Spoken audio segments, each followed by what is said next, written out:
Hey everyone, welcome to the Eat to Win show where sports nutrition meets peak performance. Get ready for expert insights, real stories, and tips to help you win with every meal. Let's dive in. All right, welcome to the Winner's Circle in the Eat to Win podcast show. I'm your host, Tavis Piatoli, and we're here to talk about all things related to sports nutrition and how we help athletes win. Today, we have a true pioneer in the field, Bob Seebohar. He is the creator of Nutrition Periodization, Metabolic Efficiency Training, worked with elite young masters athletes to optimize fueling strategies. Whether you're an endurance athlete or sports dietitian looking to level up, this episode is packed with insights. Bob, thank you so much for being here. As always, I know we've known each other a long time, but this is always going to be, it's always fun to chat and just talk nutrition and just really talk education. Absolutely. Well, thanks for having me. It's a pleasure and an honor to be in the winning circle today. So I know this probably sounds like it makes us feel old, but you've been a leader in sports nutrition for 25 plus years, right? My gosh. I'm like, oh my gosh, you think about that going, oh man, I feel like I was just a kid in college and like, where did those 25 Yeah. years go? But let's kind of go back to really what got you into this field. What originally inspired you to create, not only become a dietitian, but to create nutrition periodization, metabolic efficiency training? Yeah, I mean, I won't be too long-winded on the career thing. I had no idea what I wanted to do, to be honest with you. Like, I started my undergrad in exercise science. I thought I was going to become a physical therapist. And seriously, only because I've been an athlete my whole life. I grew up an athlete and I figured, oh, well, maybe I'll do something with that. It really wasn't, to be honest with you, it wasn't until I started endurance events and triathlon specifically halfway through my undergrad. And I failed so miserably at sprint distance triathlon because I grew up a team sport athlete, soccer, basketball. Failing miserably led me to my sport nutrition career because I wanted to understand more about it. And when I say failing miserably, not just in the sport itself, but in I had so much GI distress moving from team sport to like more anaerobic based to aerobic. So that's what drove me. I mean, and then obviously I love working with athletes, but then kind of fast forwarding into nutrition periodization and metabolic efficiency training early in my dietitian career, literally like in the first 6 to 9 months, I realized that because also, in addition to me being a sport dietitian, I'm also a physiologist, an endurance coach, and a strength and conditioning professional. And what I was realizing that nobody was talking the same language with athletes. Like it was all these side conversations. So when I would talk to athletes about their training cycle, which coaches do all the time, they didn't know. And then I would have to talk to the coach and vice versa. It was so convoluted and so complicated. I'm like we know what physical periodization was back then. And then I was like, oh, maybe Mr. Smarty Pants can just kind of put nutrition in there. And now we can actually talk about periodization as an overall physical and nutritional. So that was the birth of nutrition periodization. That was, in my mind, that was the no duh, well, yeah, of course we should do this, right? The metabolic efficiency training actually came kind of as a byproduct, again, of my GI distress for doing endurance events. And that's about the time early 2000s when I started doing more Ironman triathlons and having even more GI distress. And then I was counseling a lot of endurance athletes, same thing. And I'm sure you heard the same thing in school. People were just my professors were just saying, oh, that's par for course. If you do endurance events, you're going to have GI distress. I'm like, no, you don't understand. That's not, it's painful. It's not. So I kind of set out to discover the why behind GI distress and if I could fix it. And that it just led me down the path to this whole metabolic efficiency training concept. So it was born out of GI distress and to eliminate that, but it's morphed into improving health markers, improving even some longevity patterns. And honestly, I use it for anyone who is younger to older. It does not matter who it is. So that's kind of a brief background of. All right, so let's talk, and thanks for kind of explaining that. Let's talk about nutrition periodization first. First, can you explain the concept of it, and then how does it benefit different types of athletes? Yeah. So the basic concept is you want to support the physical training load changes. So when I say training load, that is a byproduct of training volume times training intensity. So as training volume and intensity go up or down, nutrition in terms of macros and micronutrients, those should fluctuate to support the physical needs of the body and the brain. Right. So based on, for a traditional, team sport athlete, we look at preseason, in season, and off season. Right. So each season, and even within a season, have different nutritional goals because there are different physical goals. So how does that benefit athletes? Well, if you match your body and your brain's energy needs with the capacity or the energy expenditure from physical training, you'll actually match them better so you can support not only athletic performance or improving performance, but also you can improve recovery times, you can improve sleep habits, and you can improve cognitive functioning. So it seems pretty easy, right? Like, oh, of course, you should just align your eating and hydration strategies with your training. But people haven't thought about that, right? And they still continue not to as much. I mean, it's coming along nicely these days, but it's still not where it should be. Yeah. And I guess what you're trying to say is the more you do, right? It's like driving the car. If I'm going to drive it from here to Miami, I need more gas. So on those days I go longer, I need more fuel. On the days I train longer. And that's for maybe younger individuals listening. They might not realize, all right, well, they probably just eat the same thing every day. They don't think, all right, well, if I burn 5,000 calories, I probably should be eating 5 versus eating 2. And that's kind of like, so how do you recommend athletes adjust their nutrition in different places, like, or different phases of training, like base? Yeah, I think the biggest thing, just like you were mentioning, you're hinting at, is when the volume changes. That's my biggest limiter, right? When your volume increases, like let's take an NCAA athlete, like Division I, right? There are times of the year where they are restricted at 8 hours of training per week from NCAA standards, and then 20 hours, right? So when I'm working with my college athletes, the first thing I need to know is what stage are you in? Are you in that 8 hour or 20 hour? Because major nutrition change, I mean, that's more of a double change in volume. That is a major change in nutrition. But it could be as easy like when I'm working with endurance athletes. Maybe an endurance athlete is training 10 hours this week and 12 next week. It doesn't seem like a big change, but maybe they're doing more speed work, right? So we also look at the intensity of training, because the intensity of training will actually break down the body a little bit faster and need some different strategies, nutrition strategies along with that. So looking at overall volume, but also the intensity within the volume, those are the key markers, like the aha moment, the proverbial light bulb to say, maybe I should step back a little bit and look at changing my nutrition and hydration strategies. Excellent. Yeah. I mean, I guess on those, when you say that, when you mention macros, they're changing obviously on higher volume. They're doing more carbs, lower volume, less carbs, things like that. Right, right, exactly. And there are some pretty wonky things going on right now, as you know, with a lot of different topics. That's another podcast all in itself. But yeah, on the basic level, we're really looking. I mean, usually I don't periodize protein too much because I like to. That's actually my first step with athletes, is I like to get it where it should be, and then we time it correctly, especially around strength training. But that is pretty stable, right? I really like to periodize the carbohydrates and the fat because I kind of think of it as like a teeter-totter, right? The fulcrum, the base is protein. That doesn't really move too much once you have it where it should be. What really moves based on training cycle and needs and goals is the two ends of the teeter-totter, right? Fat goes up, carbohydrates go down, and vice versa. Excellent. All right, let's shift a little bit into the metabolic efficiency side of things. It's one of your signature concepts. What is it? Why should it be so crucial, especially for maybe like an endurance athlete? My gosh. Well, I initially listened. I mean, when I developed this and created this, I was an endurance athlete, still am. I thought it was only for endurance athletes, but then I got smart. We're not really that smart when we're young. I mean, you kind of feel the same way, right? I mean, 100%. wow, we are so much more knowledgeable now. Anyway, I thought it was like, oh, this is great. This is only for endurance athletes. But I'm like, as I've been using it, I'm like, oh my gosh, it's really for everybody. But yes, it is probably a little more specific, let's say, to endurance athletes, only because if we're classifying endurance athletes with just training volume, they are typically going a little bit longer duration at one time, right? It's not like a basketball practice that might last 2 or 3 hours. It's a lot of stop and go, sitting on the bench, right? They might be going for 3 to 5 hours, right? At continuous effort. So that aside, metabolic efficiency training, very simply put, is literally periodizing carbohydrate, protein, and fat to optimize blood sugar to support physical training and health goals. That is, like, in a nutshell, we are just looking at how to structure the macronutrients to support blood sugar control. And that's the whole focus of metabolic efficiency training, is optimizing blood sugar.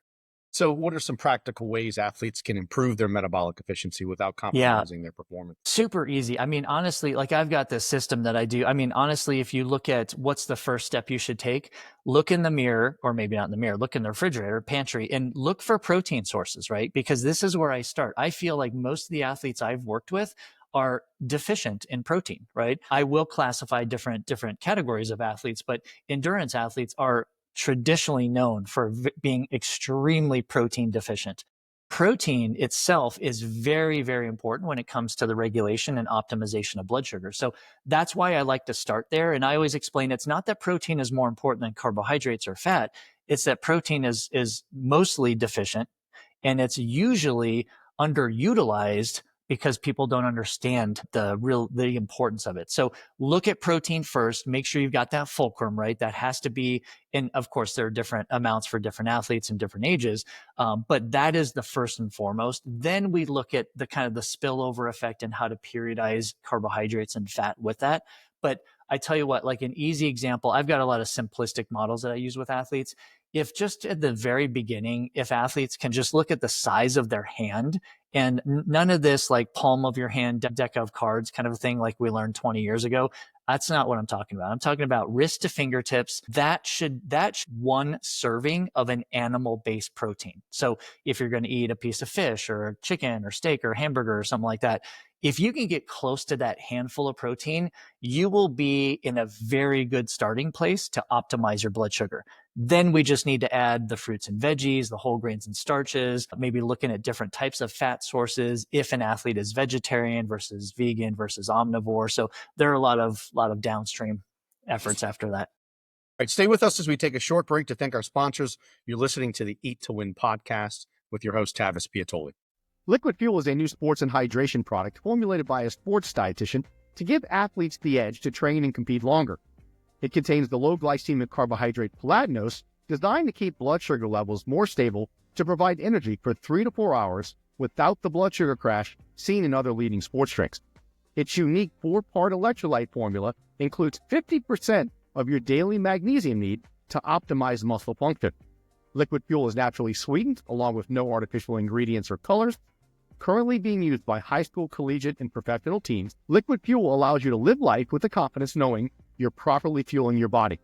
Visit drinkliquidfuel.com and use the code MSD10 to get 10% off your offer. Welcome back to the Eat to Win podcast, where we're talking with Bob Seebohar and Nutrition Periodization and Metabolic Efficiency. Let's dive back in. We're going to shift now to kind of talking about young and also masters athletes, right? There's probably 2 different age groups, young athletes and then older adults that still want to perform and compete and do different things.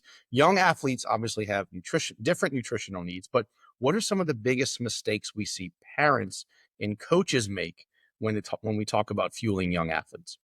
Well, first and foremost, I want to say that they think that their young athlete is an adult athlete. No, that's the first and foremost.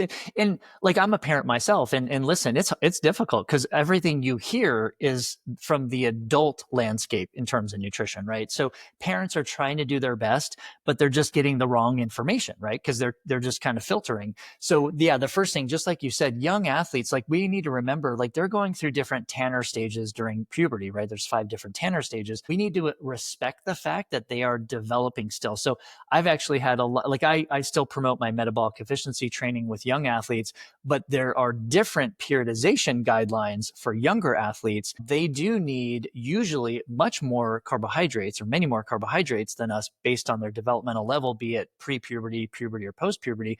But that's probably the biggest mistake I see, Tavis, is parents just are not understanding that there are different guidelines for adults versus kids. Yeah, I know we're not going to get into it, but just the amount of influencers with kids looking at social media. It's like my daughter, particularly, and I don't want to get too long on this, is she's asking about energy drinks and certain brands that girls are drinking and stuff. And I'm like, she knows my stance, but she's going to try to ask some questions and say, are there ones that I can have? So anyway. Which is actually good that she's asking, like she's having that conversation. Yes. Right. Yeah. It's not just going behind my back saying, hey, I'm getting that. Now, you talked about the young on the other spectrum, masters athletes. How do we need to help masters athletes kind of adapt their nutrition and performance for the longevity of this? Oh my gosh, this is near and dear to my heart because I, of course, am a master's athlete too. But looking, like I did a deep dive into this research years ago because obviously, you know, as I'm developing and aging too, I'm like, I want to learn more about this. There are so many biological challenges because there are so many biological changes when it comes to aging. Masters athletes, like we are basically stuck with the knowledge that we have had for the past, let's say 10, 20, 30, 40 years of competing in whatever sport. We're trying to bring that knowledge into our master's years and it doesn't work. There are so many more inefficiencies that we have from eating calories to absorbing micronutrients to hydration to even just managing core temperature. It's amazing. So it's not a full-on nutrition shift for masters athletes, but just recognizing there are significant biological changes. I mean, we always joke with this, you can't, sorry, if you're 50 years old, you're not going to go back to your 20 or 30-year-old self in physical or nutritional. But a lot of people are starting to understand, okay, I can't get there physically, but they're still eating the same. And what's the first thing that I actually hear with masters athletes is, hey, I can't get rid of my belly fat. I can't get rid of the fat around my hips and my waist. Like, what's going on? It is literally, I mean, obviously there are hormonal changes. So if you flip it, right, there are hormonal changes with the young athletes, because that's when they're getting into their female and male hormones. And then when we get to, our age, it's like now those things are significantly decreasing. So we've got kind of the cards dealt against us. So there are some pretty significant nutrition changes. And I just like the first thing I teach my masters athletes is just the awareness of what happens with your body. And maybe it doesn't happen to every masters athlete, but we need to be aware that there could be these changes and to prepare for them. Yeah. Yeah. Like you said, hormonal metabolism. I don't think a lot of people realize they're not burning as many calories at rest at 50 as they are at 20.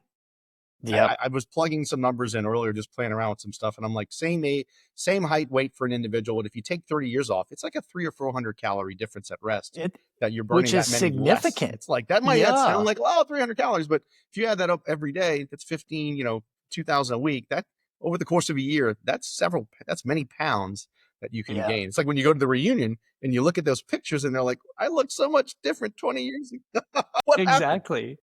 Well, and then you couple on like a very busy schedule, which most people are in their 40s, 50s, and early 60s. Yeah. And that's when the weight gain and the body comp changes start, because now their non-purposeful exercise, not their training, but their non-purposeful exercise significantly decreases while their metabolism is affected. So it's a perfect storm situation. I wish I would have had a pedometer when I was in college, right? Like just put the pedometer on, walking all over LSU's campus, riding bikes to classes, and then go to the gym. And I'm like, then play basketball for 3 hours exactly. And go, wow. Yeah. Now it's like, oh, I sit behind a desk and this sucks. exactly. Then, so anyway, all right, let's dive into endurance athletes. I know this is an area that you're an endurance athlete. You've always really, you've written books about how to fuel them. They have unique energy demands, right? And what are your top recommendations to fuel during long training sessions and races? Yeah, this will generalize because there are so many different endurance sports, obviously, right? In not separating genders or even distances, right? So I get that, right? But really looking at kind of what I said before, nutrition periodization is key, right? Understand your training cycles. If you don't know what those are, talk to your coaches or your coaching staff or whatever to understand how they're progressing your volume and your intensity. It should be pretty obvious because you're either going to be really hungry or not that hungry, right? A lot of adult athletes have that hunger response turned off for some reason. They don't turn off on purpose. It just, kind of happens biologically or from a sociological perspective, but understanding that first. The second thing is when you're doing, okay, let me back up. A lot of endurance athletes will jump into the question, well, what do I eat during training? Well, that's a very valid question, but you actually first need to do work in your daily nutrition first, because your daily nutrition predisposes how efficient or inefficient you will be during your training.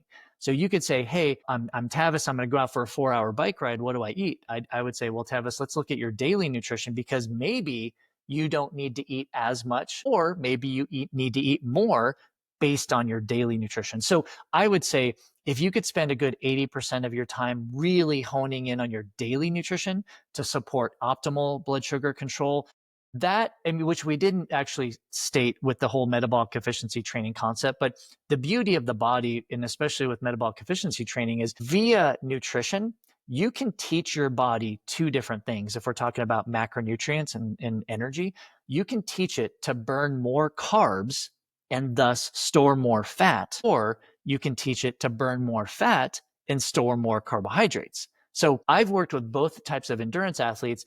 I would say most of them actually want to burn more fat, and store more carbohydrates because that's more efficient for endurance athletes, right? Maybe not the team sport athlete, more anaerobic based athlete, but for endurance, if you're going longer, you want to burn more of your fat energy or fat calories as energy, and you want to preserve your glycogen or your carbohydrate stores as much as possible because that is what limits endurance athletes. That's what low glycogen or low carbohydrate stores introduces the infamous bonk. And endurance athletes know that way too much. Well, maybe this next question, you mentioned blood sugar and not really getting a chance to talk a lot about that, but this next question may help with that. And it's carbohydrate periodization, right? It's a hot topic. How do you guide athletes in regards to adjusting carb intake to improve performance and metabolic efficiency? Yeah. So I kind of come back to my ratios and I kind of mentioned my hand before. So, and I've done a lot of research on this to make it simple. There are a lot of numbers behind this, but I won't throw those out.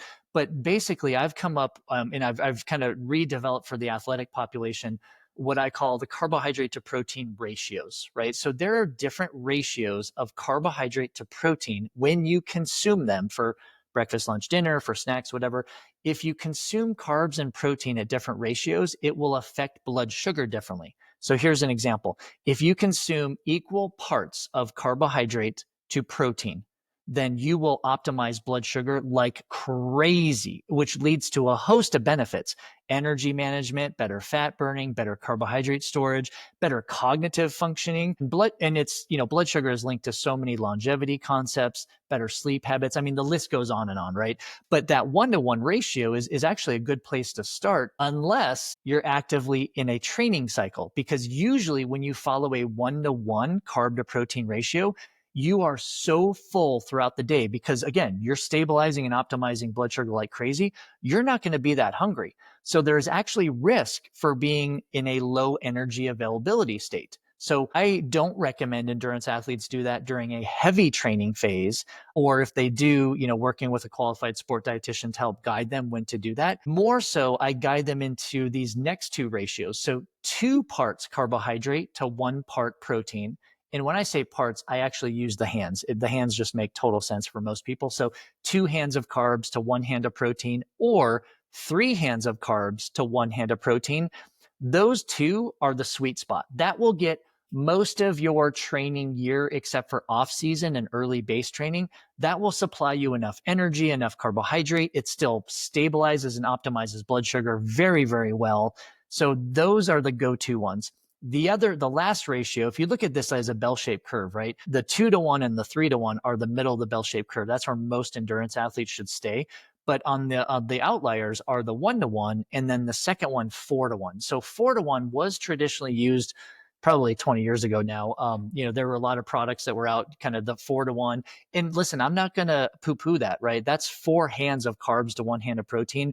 There's a time and a place for that for sure. Not that often, but if an endurance athlete is like, hey, I'm doing 2 or 3 sessions a day and I need to try to recoup as much carbohydrates as possible, then yeah, maybe you're consuming a lot of carbohydrates after the first or second session because you have 2 or 3 a day. But this is where the periodization comes into play, right?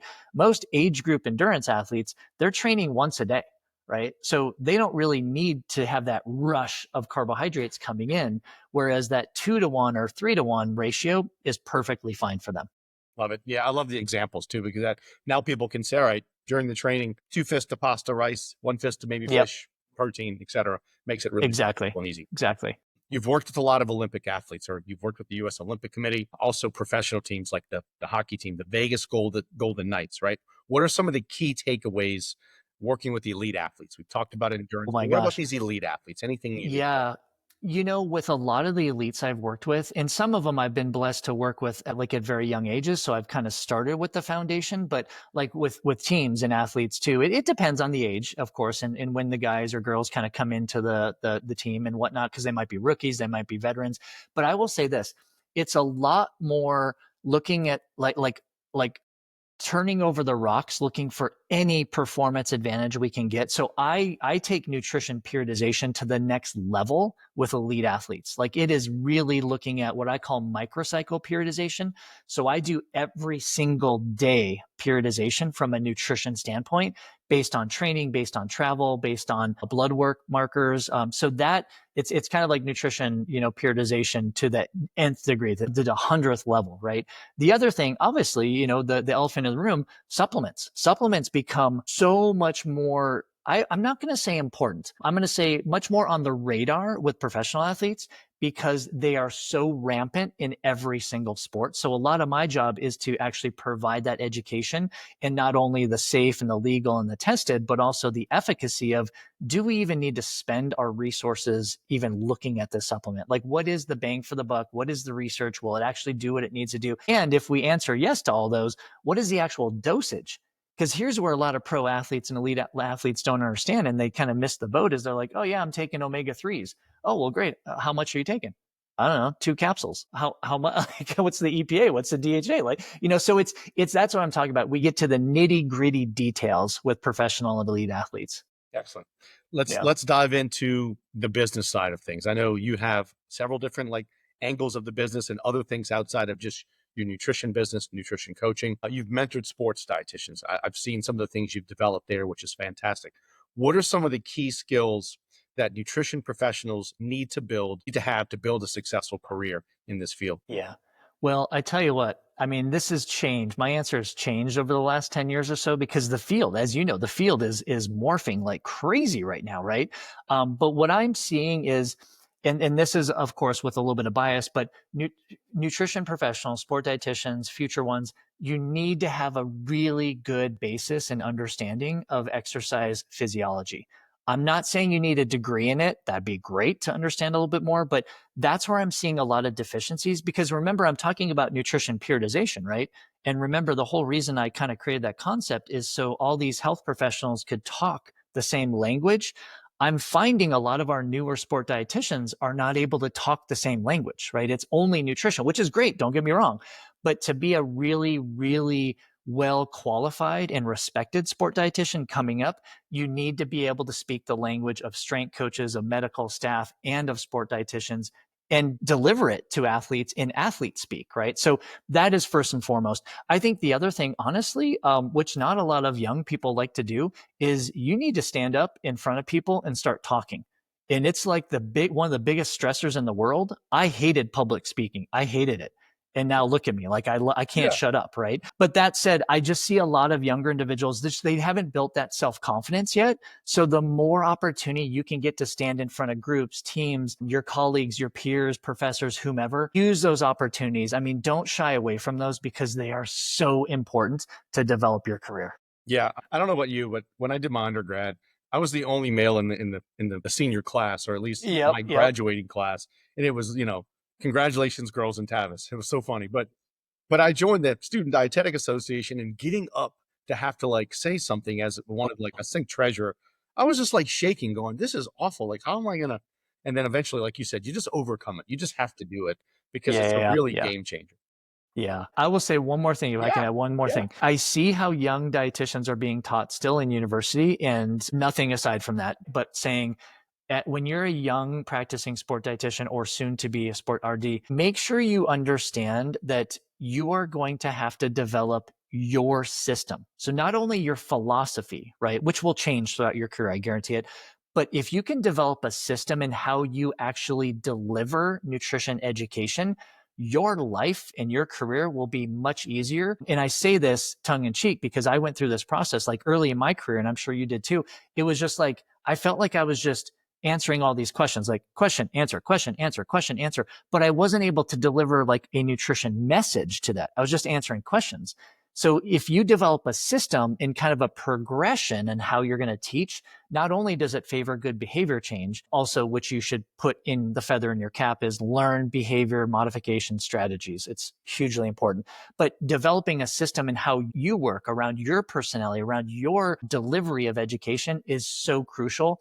And last but not least, you mentioned it a little bit, but get a mentor, or more importantly, mentors, not only in sport nutrition, but also in business. If you're thinking about running your own business, look at people who have been there, done that, and maybe are a few years ahead of you, because you want to learn from a lot of their mistakes also. Yep. Now, going back to your metabolic efficiency, nutrition periodization, and sports dietitians? What advice would you give to them that's looking to expand their knowledge in that area? I know you have some books around that, but how would you help them kind of understand that better? Certification. Yeah, I mean, there are a lot of free resources. I mean, books aren't free, but they're fairly cheap. YouTube is fantastic. I've done so many presentations and webinars on this, and speaking at different conferences about this. So maybe search that first for sure. I will tell you this: if you're not knowledgeable in nutrition periodization, you will get left behind in the sport nutrition world. Absolutely, hands down. If you're not knowledgeable in metabolic efficiency training, you're not going to get left behind, but you're not going to have that upper hand, right? So if you understand more about that regulation of blood sugar, but where to go, free resources, books. Obviously I have, I call it it's the Metabolic Efficiency Training Specialist certification, where it's only for health professionals. You have to apply, you have to actually be accepted. That could be like that next level kind of a thing. That's almost like university education level. But honestly, I would just say this too, like back to the mentors, like how important are mentors in our lives? Like I've had like handfuls of mentors in my life. I would really look at that first, but that you look at someone who actually knows about the things that you don't know about, i.e. nutrition periodization and metabolic efficiency training. Yeah, I love that. Go to that area you love the most and you want to really hone your skills around, and just talk to those people that have specialized in published research like yourself. All right, rapid fire round. These are going to be some pretty quick things, like one answer, couple of answers. Perfect. So before we wrap up, let's do this little quick thing. About 5 questions. Go-to meal before a long endurance workout. What do you love? Like, what's your go-to meal? A smoothie that I concoct from many different ingredients. But I guess you know this, it has adequate protein and good amount of carbohydrates and fat. So it's very well balanced. But smoothie for me sits well in my GI tract. There you go. Favorite recovery food? Oh boy, that kind of depends. It depends on the session, right? Or maybe usually a couple of favorite recovery usually I'll gravitate towards something like, I know this sounds weird, but I love chips and guac, and I'll throw some protein in there. Like, again, sounding weird, but I love sardines and I love tuna fish. So those are super, super easy. It's an interesting guac and tuna fish. That's it. But again, you can use that. I love these little salmon, like these wild caught salmon packs.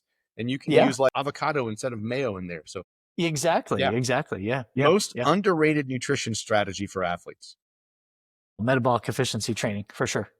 One supplement you actually recommend. Ooh, I actually recommend a few, and I'm not just saying this, Tavis. I know where you're going. You do fish oil supplements. Yeah. Okay. Yeah, there's so many really like versatile ones. You can't like there are. You could probably say vitamin D or whatever else, but biggest myth about endurance sports nutrition. This is great. Thank you for asking this. That carbohydrates are necessary in copious amounts all the time. Huge myth. Awesome. No, I love those. All right. Last couple of questions. Let's learn a little bit more about just a couple of things. If there's one key takeaway that you'd like our audience to remember about nutrition periodization or metabolic efficiency, what would that be? Yeah. Simplify it as much as possible. Carbs, protein, fat. Combine them 90% of the time in, get close to some of the ratios I talked about. That is literally as simple as you can make it for athletes and for yourself. But it does, like, sport nutrition does not need to be complex. Listen, research is complex. Delivering the research into real life is complex, but we need to make it as simple as possible for athletes. And Bob said, put sardines in your smoothie. Sardine? I don't know about that one. Although now I'm going to try to come up with a recipe on that. I just gave you a terrible idea. Last question, we want people to connect with you. So where can they connect with you, learn more, check out your books, your courses, everything you do? Is there a place they can go? Yeah, easiest place is to go on my website, Energy Performance. It's ENRGperformance.com. You can find out everything that I'm doing and that I've done. I wonder how many people that are watching are going to type in the word energy. So remember, ENRGperformance.com. I did that like the first when you change it from something else. I forgot what it was. I did. And I'm like, why do I keep getting the mailer demon back that says he's not? I'm like, I'm typing in the word energy. Exactly. Yeah. It's a little play on words, but it's kind of unique. I mean, you can just Google my name too. I'm everywhere, but yeah, the website is easy. Yeah. And Bob, we didn't discuss this. He's got this great food product. Was it Birota Foods, BIROTA? Well, All Around Snack Company. All Around Snack Company. I keep getting that message. Yeah. He's got some great food products. So that'll probably connect you with there. So be sure to check that out. Bob, Thank you so much. As always, it's always fun to chat, catch up, see how things are going. And you just have an amazing wealth of resources for those in this field. So thank you so much for being a mentor to so many and helping people grow their practice and career. My pleasure. Thanks for having me on.